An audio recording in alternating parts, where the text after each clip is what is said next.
Bonjour. Bonjour, bienvenue sur le Forum Interclimat. Nous poursuivons ce cycle de conférences avec ici sur scène Éric Devin qui est directeur Sémafroid Formation et administrateur chez AFF qui vient nous parler d'un thème qui est celui des fluides à faible PRG avec un zoom sur le R290. Bonjour Éric. Bonjour, je ne sais pas si vous m'entendez bien. On Oui. vous entend parfaitement, rassurez-vous. Enchanté.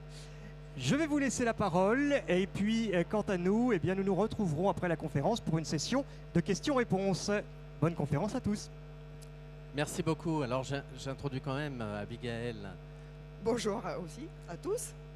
donc, qui est déléguée générale de l'AFF, qui a pris ma succession début d'année, après que j'ai pu avoir la délégation de l'AFF pendant 4 ans, et notamment développer un programme d'économie d'énergie. Alors, je vais vous présenter quand même rapidement l'Association française du froid. Alors, c'est une association au principe que tout le monde doit connaître en bon frigoriste, mais je m'aperçois qu'il vaut mieux faire une piqûre de rappel. L'AFF a été créée en 1908, en même temps que l'Institut international du froid à Paris. Et c'est une association scientifique et technique de référence dans le domaine du froid et de ses applications. Depuis, elle a évolué notamment sur les aspects de développement de la réglementation en coopération avec les ministères, et elle est reconnue d'utilité publique, donc n'hésitez pas à aller sur le stand de l'AFF pour avoir plus d'informations. Donc les missions essentielles, c'est d'une part faire connaître le froid et ses applications, c'est développer la connaissance scientifique et technique, et là c'est en lien direct avec le sujet d'aujourd'hui, et offrir un espace aux experts du froid et de ses utilisateurs, et promouvoir, fédérer la filière, puisque parmi nos membres on compte évidemment des organisations à la fois professionnelles ou des associations collectives dans le domaine du froid. Nous regroupons plus de 70 fédérations. Vous avez ici un petit exemple avec des entreprises qui interviennent dans le domaine du froid, des constructeurs, des installateurs, mais aussi des unions d'entreprises, donc Uniclimat, la chaîne logistique du froid, le SNEFK, la FCE, etc. Et puis des experts, donc le CNAM, le Sémafroid. Je suis dans le civil, donc directeur du centre de formation du Sémafroid, et j'interviens aussi en tant que membre du directoire dans cet organisme. L'AFPA, le CETIL, l'INRAE, bref, tous les acteurs qui sont intéressés par les applications du froid, à la fois dans le confort, dans le froid alimentaire ou dans le froid des produits médicaux. Alors, comme vous le savez tous, l'AFGAZ, je ne vais pas rentrer dans les détails, mais il y a eu une petite révolution supplémentaire en mars 2024 avec une modification du règlement. Globalement, ce règlement F-Gaz qui s'est déployé depuis 2008, avec un règlement en 2014, se renforce de façon relativement contraignante, avec des interdictions d'usage de fluides à fort GWP, une réduction de la mise sur le marché qui est accélérée par rapport à la version antérieure, mais elle a aussi, par rapport à ça, un accroissement, en tout cas, de la volonté de déployer des alternatives, avec des conséquences notamment sur la certification du personnel. Donc en France, cette certification de personnel s'appelle attestation d'aptitude. Elle concerne la qualification du personnel pour pouvoir manipuler les fluides frigorigènes. Et le règlement F-Gaz en question et le règlement d'application qui est paru très récemment bouleverse la donne des bases techniques de la connaissance pour la certification du personnel, en intégrant à la fois ce que l'on appelle les fluides A2L, c'est-à-dire légèrement inflammables, j'y reviendrai, les HC, donc le R290 fait partie de ces hydrocarbures, le CO2 et le NH3, donc avec une approche complémentaire qui va forcément bouleverser à terme les entreprises, même si, comme tout règlement européen, il y a des délais de mise en application et des délais d'implémentation. La traduction en droit national détaillé même s'il s'agit d'un règlement qui pourrait s'en passer, nécessite encore que le ministère travaille sur le sujet. L'AFF est pleinement engagée dans ces travaux.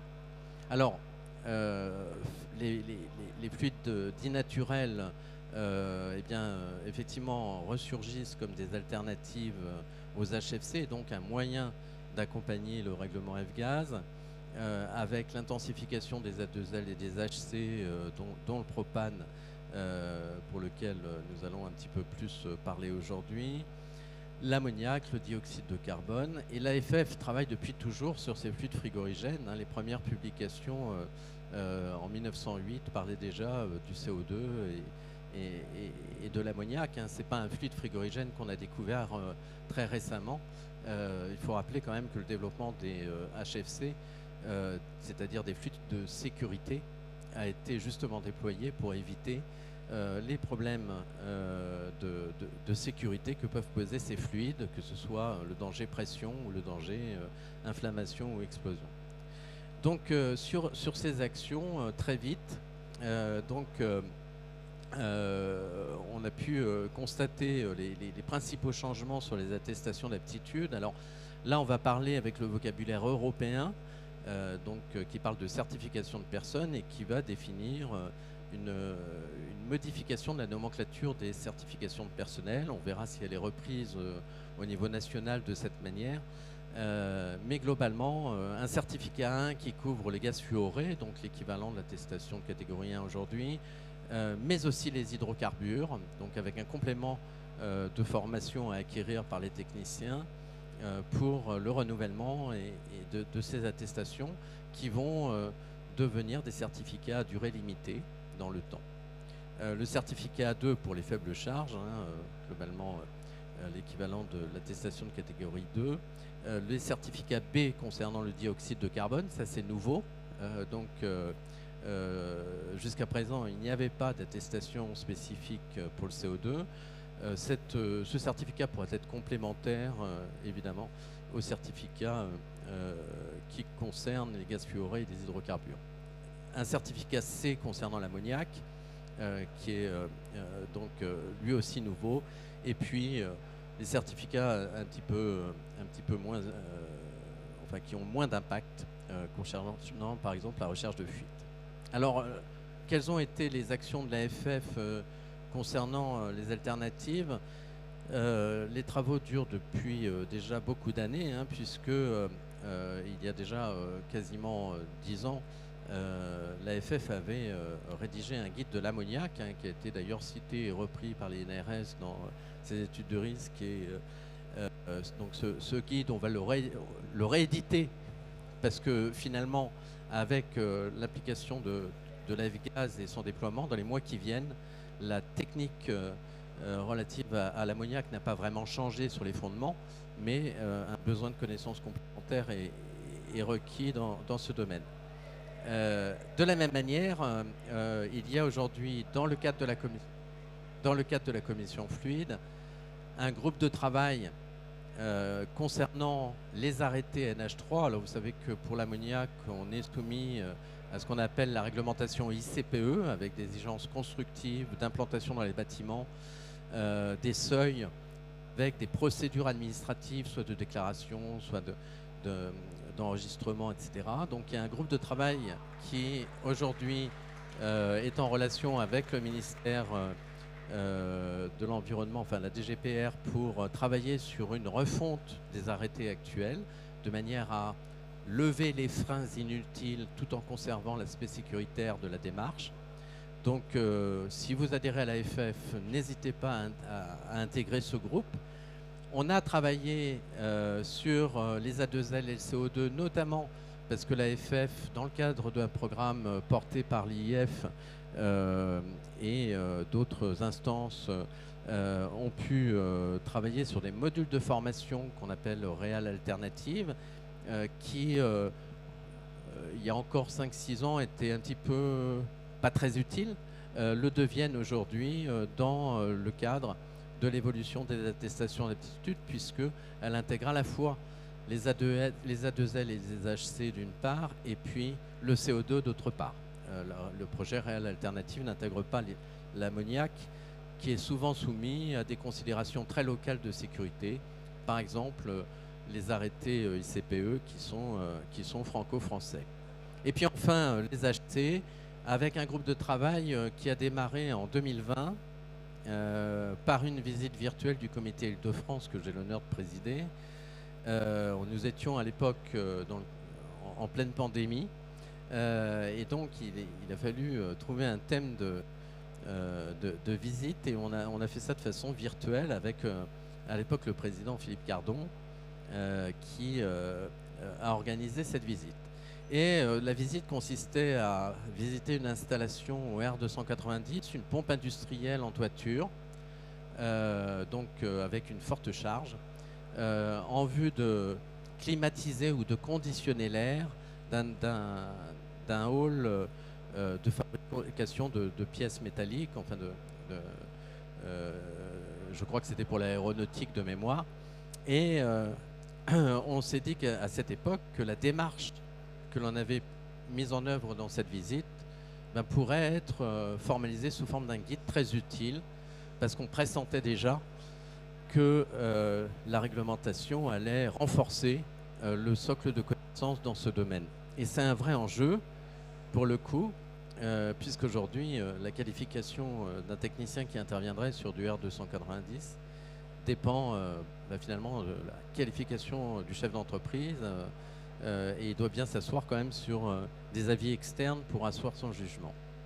Alors, pourquoi un guide sur le propane? Alors, je vous l'ai dit, c'est effectivement une alternative intéressante avec un faible GWP qui est égal à 3, une forte capacité volumétrique, donc grosso modo à puissance équivalente, vous avez une charge plus faible et donc une installation plus petite et un intérêt immédiat évidemment à faire cette transition. Le seul obstacle, c'est évidemment le danger dont je vais parler.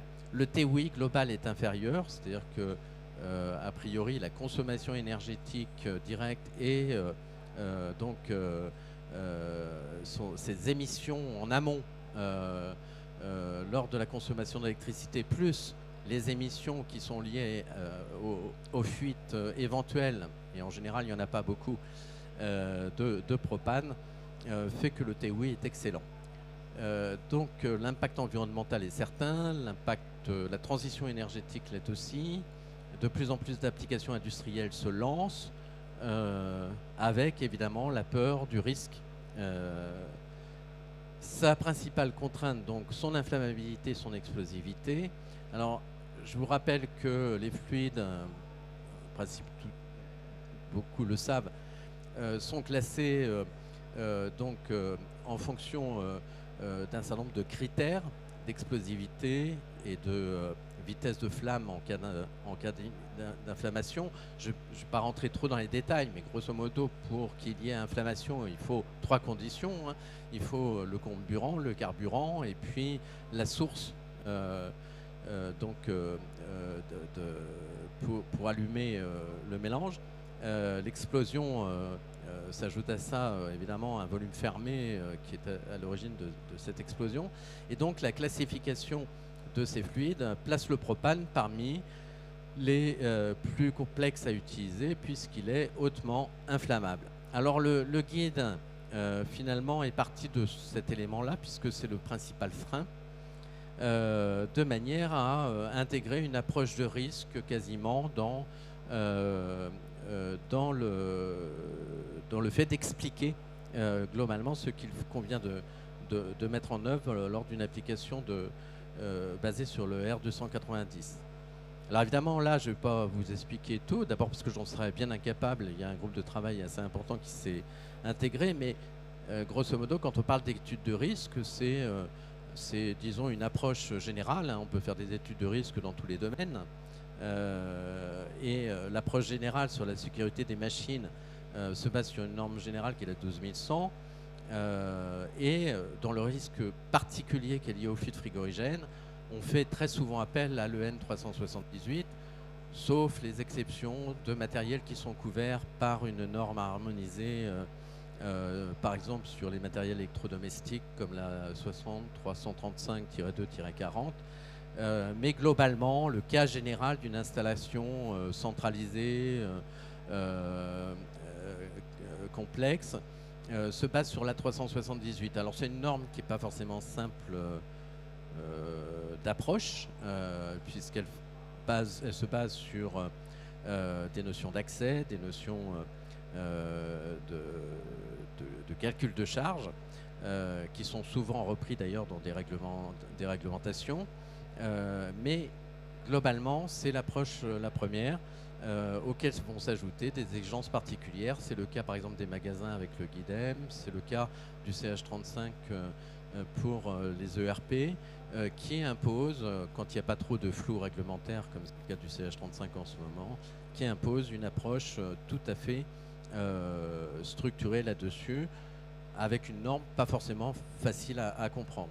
Le guide est là justement pour vous donner un certain nombre d'explications. Alors il ne va pas traiter tous les domaines et tous les cas, parce que sinon ce serait trop beau, mais il donne la méthodologie pour pouvoir identifier les principales réglementations, leur hiérarchie par rapport à l'application de la 378 et de l'analyse de risque en général.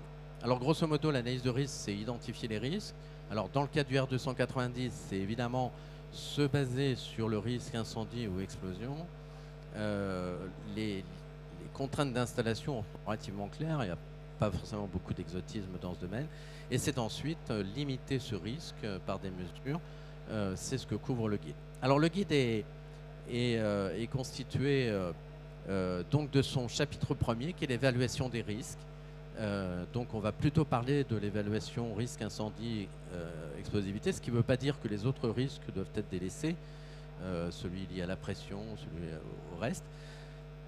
Un rappel du contexte réglementaire applicable, parce qu'on entend tout et n'importe quoi, avec notamment l'application des normes harmonisées pour les appareils électrodomestiques par exemple, l'application du CH35 en France. Alors c'est un guide qui est plutôt basé sur une analyse de la réglementation nationale, puisqu'on parle du CH35, du GUIDEM un petit peu.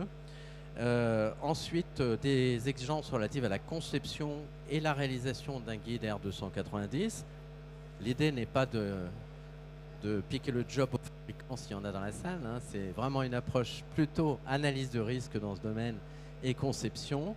Les éléments relatifs à la mise en œuvre, en intégrant évidemment les systèmes de sécurité qui sont nécessaires pour ces installations. Et puis au niveau de l'exploitation et de la maintenance, il faut se rappeler que l'analyse de risque couvre toutes les phases de vie d'un équipement, sa conception, sa fabrication, son installation, son exploitation et même son démantèlement.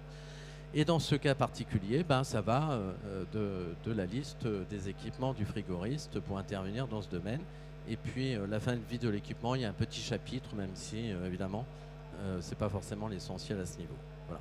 Alors vous verrez dans ce guide, vous allez pouvoir jeter un œil sur le stand de l'AFF et en discuter avec Abigail. Je suis comment? Ça va. Donc on a fait appel au maximum à des listes, à des points clés, à des tableaux de synthèse qui permettent d'organiser l'ensemble des réglementations applicables à chaque cas, des actions très directes sur la mise en œuvre, sur les documents nécessaires pour l'exploitant ou que l'installateur doit mettre en œuvre pour satisfaire aux obligations réglementaires. Voilà, alors je voulais remercier tous les gens qui ont participé à ce travail collectif, puisqu'on a regroupé autour de la table à la fois la FCE, le réseau froid Vinci Énergie, qui était d'ailleurs à l'origine de la première installation dont j'ai parlé lors de la visite virtuelle qu'on avait organisée en 2020. Et d'ailleurs, vous pouvez gratuitement regarder la visite de l'époque. Mais si vous achetez le guide en contrepartie, c'est plutôt bien.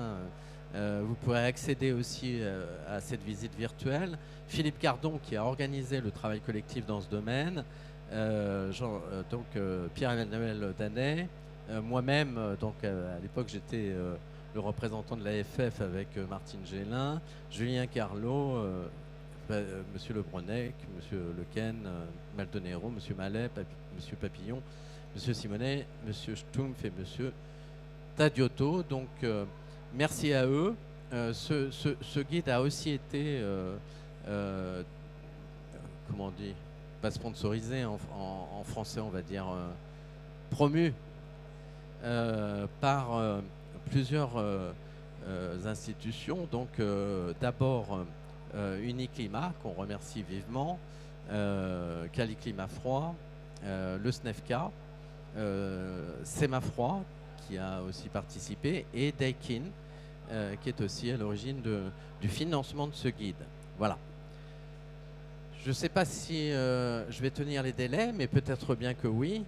Je voudrais juste terminer par le fait que, franchement, aller sur le stand de l'AFF pour acheter ce guide, ce sera la plus grande